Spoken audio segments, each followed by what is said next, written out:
നമ്മൾ സ്റ്റുഡൻസ് ആയിരിക്കുന്ന സമയത്ത് നമ്മൾ ഒരുപാട് സ്റ്റാഫിനെ കണ്ടിട്ടുണ്ടല്ലേ. അപ്പോൾ ഈ സ്വയം ഒരു സ്റ്റാഫായ ടൈമിൽ എന്തൊക്കെ കാര്യങ്ങളാണ് ഈ അന്നി തന്നെ ശ്രദ്ധിക്കണേ? ഞാൻ അതൊരു കാര്യം പറയാം.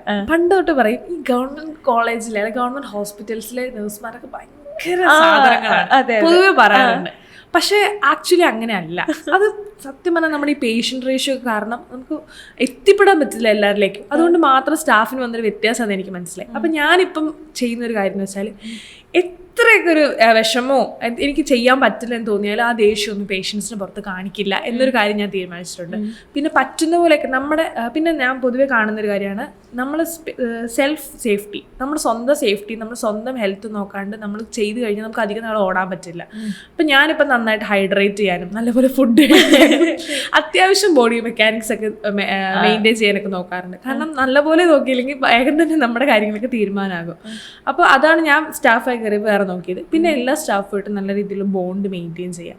അത് സംസാരിച്ചിട്ടാണെങ്കിൽ നമ്മൾ ഒരിക്കലും ഒറ്റയ്ക്ക് ചെയ്യുന്ന ഒരു പരിപാടി ടീം വർക്കാണ്. അതേപോലെ ഇപ്പം ഡോക്ടേഴ്സ് ആയിട്ടാണെങ്കിലും മറ്റ് അലൈഡ് ഹെൽത്ത് പ്രൊഫഷണൽസ് ആയിട്ടാണെങ്കിലും നല്ലൊരു ബോണ്ട് മെയിൻറ്റെയിൻ ചെയ്യാം. ഒരു റെസ്പെക്ട്ഫുൾ കമ്മ്യൂണിറ്റി ഉണ്ടാക്കിയെടുക്കുക. അങ്ങനെയാണ് സ്റ്റാഫായിട്ട് ഞാൻ എൻ്റെതായ രീതിയിൽ ഒരു സ്റ്റാഫ് ആകുമ്പോൾ എങ്ങനെയാവണമെന്ന് തീരുമാനിച്ചേക്കുന്നത്. നിനക്ക് എന്തെങ്കിലും പറയണ്ടോ? ഇതിനൊക്കെ പുറമെ ഞാൻ മെയിൻലി നോക്കുന്ന ഒരു കാര്യമാണ് മെഡിക്കേഷൻ ഒരു എറർ എൻ്റെ ഭാഗത്തുനിന്ന് സംഭവിക്കരുത് എന്നുള്ള. ഏത് മെഡിസിൻ കൊടുക്കുകയാണെങ്കിലും ഒരു 3 പ്രാവശ്യമെങ്കിലും മിനിമം ചെക്ക് ചെയ്തിട്ട് ഞാൻ കൊടുക്കുള്ളൂ. ലൈക്ക് നമ്മളൊരു കാര്യം ചെയ്തിട്ട് നമുക്ക് അവർക്കതൊരു ഉപകാരമാണ് ഉണ്ടാവേണ്ടത്. നമ്മൾ കാരണം അവർക്കൊരു ഉപദ്രവം ഉണ്ടാവുക എന്ന് പറയുമ്പോൾ അത് ഭയങ്കര പെയിൻഫുൾ ആയിട്ടുള്ള ഒരു കാര്യമാണ്. പിന്നെ അത് മാത്രമല്ല നമുക്ക് പ്രശ്നമാണ് ഒരു മെഡിക്കേഷൻ ഭയങ്കര പണ്ടത്തെ പോലെയല്ല. ഇപ്പൊ രജിസ്റ്റേർഡ് നേഴ്സാണ്, ഒരുപാട് ലീഗൽ ഇഷ്യൂസും കാര്യങ്ങളൊക്കെ വരാം. പിന്നെ ഡോക്യുമെന്റേഷൻ ആണെങ്കിലും നമ്മൾ ചെയ്ത കാര്യങ്ങൾ നമ്മൾ അപ്പോഴേ ഡോക്യുമെന്റ് ചെയ്യുക, ചെയ്യാത്ത കാര്യങ്ങൾ ഒരിക്കലും ഡോക്യുമെന്റ് ചെയ്യൂല.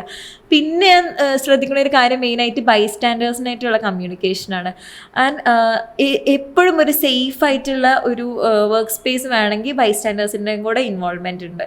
പ്രത്യേകിച്ച് ഒരു ഗവൺമെൻറ് കോളേജസ് ആകുമ്പോൾ ഒരുപാട് MLC കേസസ് അങ്ങനത്തെ കാര്യങ്ങളൊക്കെ വരുന്നതാണ്.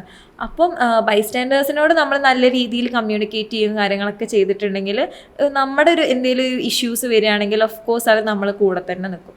അപ്പോൾ ഈ 2 കാര്യങ്ങളാണ് ഞാൻ മെയിനായിട്ട് നോക്കാറ്.